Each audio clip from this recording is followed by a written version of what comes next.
So I showed that those images, that story, and that audio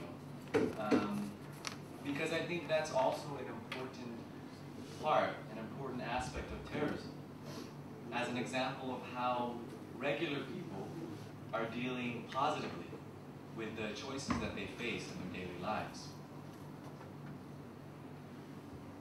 I began this talk with a definition of terrorism, and I'll end with another.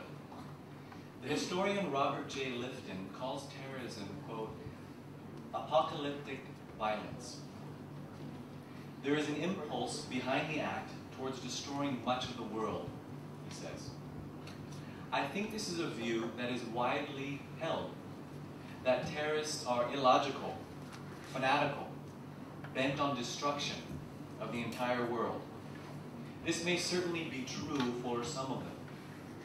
But I think this view also leads towards the temptation to cast all terrorists as psychotic or antisocial. While this is an easy explanation, it does not help to truly understand the dynamic of terrorism. Some of the most interesting research into the psychology of terrorists has been done by Dr. Sarlito Riwawan Sarwono from the Faculty of Psychology, right here at the University of Indonesia.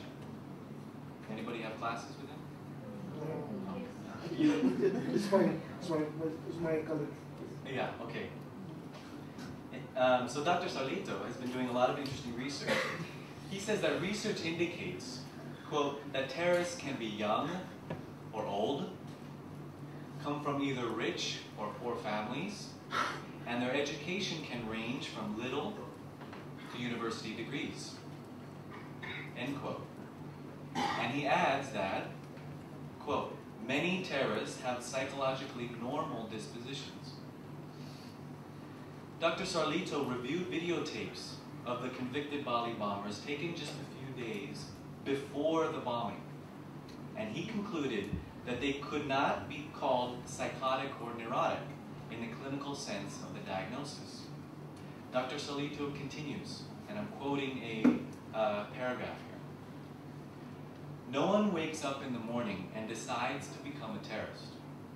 This is achieved by a number of steps. These include a search for meaning, cultivation by those from within the movement, the presentation of the ideology, control exerted by the movement through social influence, and the taking of the oath of allegiance, assignment and task performance, a show of loyalty, moral disengagement through shared responsibility, and de-individualization through the power of the group, end quote.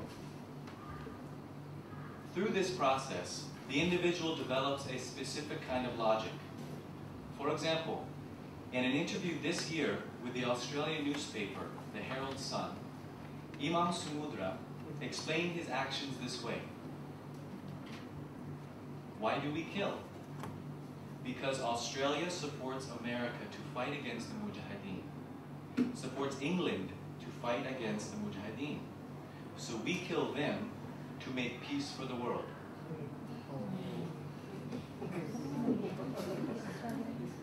Now, regardless of the potential danger, and I would say colossal simplification of this kind of thinking, it must be recognized that a kind of logic does exist. I think this is important for journalists because it is our duty to uncover this logic and reveal it to the public. Not to support it or to be mouthpieces of propaganda, but so that people can better understand one another. This understanding, hopefully, can lead towards less violence and a more robust and appropriate counterterrorism strategy. In a broader sense, this is my modest hope as a journalist, to work towards understanding and tolerance, to always strive for accuracy and clarity, and to shine a spotlight on the voices that all too often go uncovered in mainstream media. Then hopefully, reporting on terror and terrorism can have a meaningful and positive impact in the world. Thank you very much.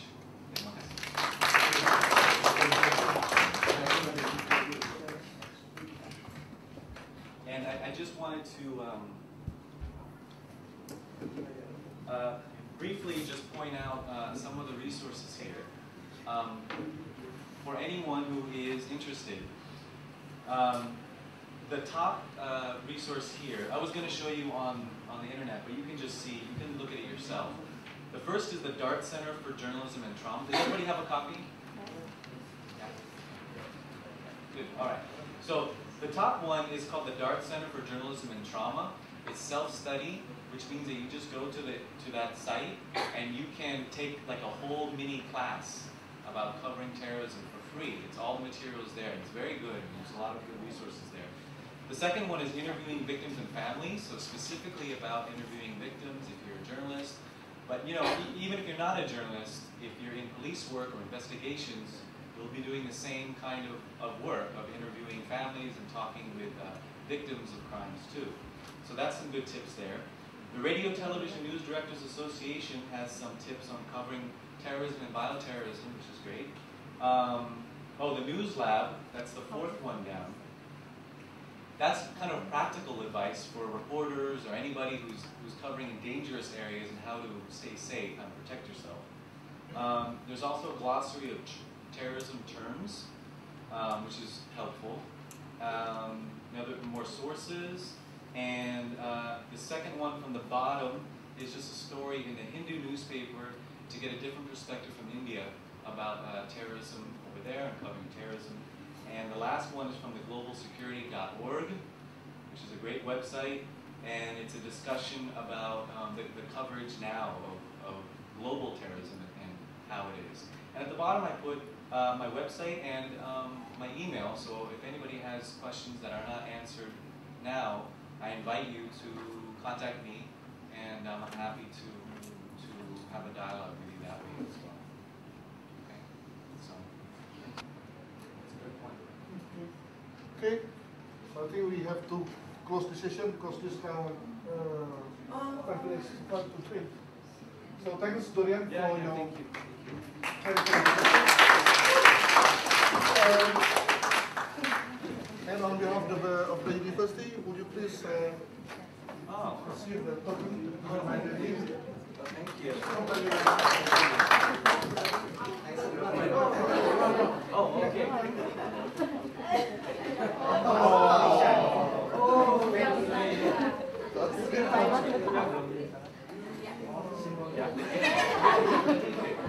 This is Indonesian.